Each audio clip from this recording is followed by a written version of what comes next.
Kita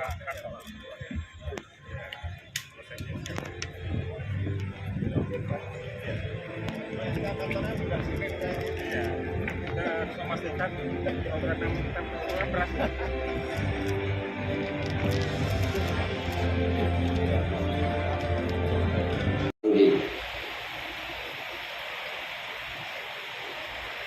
Berapa jumlah korban yang hadir di Kita melihat persiapan ini bukan hanya fisik di sini ya. HP bawah sedikit. Ya.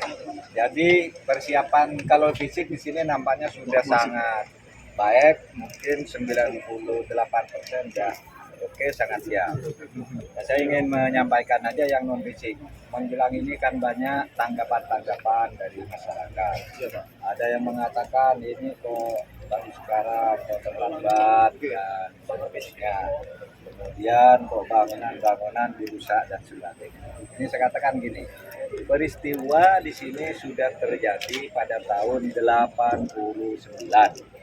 Artinya sudah 34 tahun sampai sekarang. Waktu itu belum ada undang-undang HAM, belum ada undang-undang pengadilan HAM.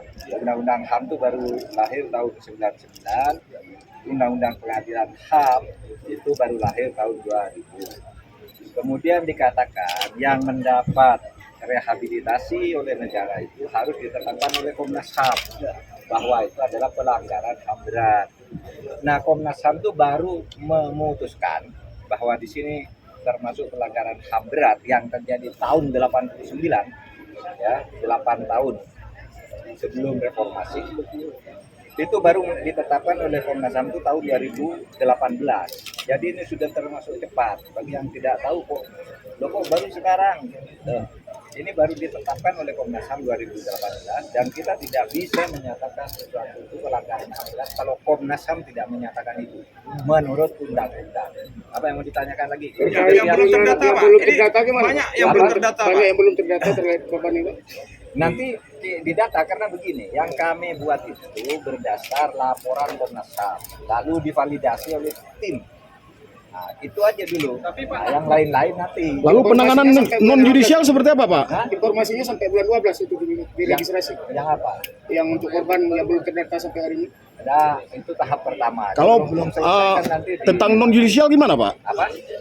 Penanganannya melalui non judicial itu seperti apa, Pak? Mekanismenya? Ya, non-judicial, artinya pemulihan atau rehabilitasi pemenuhan hak-hak korban. Ini yang non-judicial. Yang judicial itu nanti di pengadilan. Termasuk ini anak-anak keluarga korban, Pak? Masa lalu itu gimana?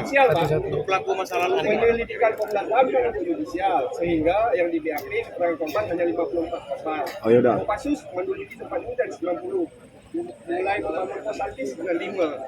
Nah, apakah kemudian relevan ketika data untuk judisial digunakan untuk non judisial, Pak?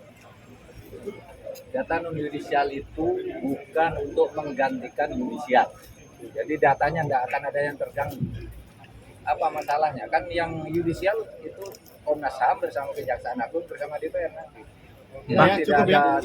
Kalau untuk memorialisasi, Pak, yang perusakan sisa besar Mahfud, artinya narasinya bukan perusakan dari Terjadi tahun 89. 95, Pak. Apa? Dari 95 Kosantis di sini, Pak. Ya, Domnya Kosantisnya. 89, dom 89. Iya kan? Dom 89 kan? Dom sampai 98. Terus Komnas HAM itu baru memutuskan 2018 bahwa ini pelanggaran HAM berat.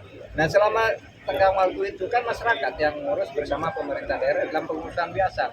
Jadi tidak ada yang dibongkar, yang dibuang di sini. Belum itu ini dilanjutkan aja sisa-sisa ada. Sisanya, Pak, akan disisakan, Pak. Apa? Sisa tangga dan Loh, sumur itu akan disisakan, kan dirawat. Masih ada deh. Masih ada dan sumur 2 kan. Yang lain-lain itu sudah dirusak oleh masyarakat sendiri. Sudah dibongkar. Apakah itu jadi monumen atau seperti apa nanti, Pak? Apa? Apakah dibentuk monumen atau seperti apa? Ya bentuk ini aja dulu. Kan ini rehabilitasi sosialnya nih loh. Kepada ininya. Kalau monumennya kan lebih baik di nasional ya. Kalau monumen di bawah kita tidak akan, dan itu sudah dikatakan sendiri sudah. Terkait living park, Pak, boleh sedikit jelasin, Pak? Ini rehabilitasi sosial, pengembalian hak dan lain ini macam 19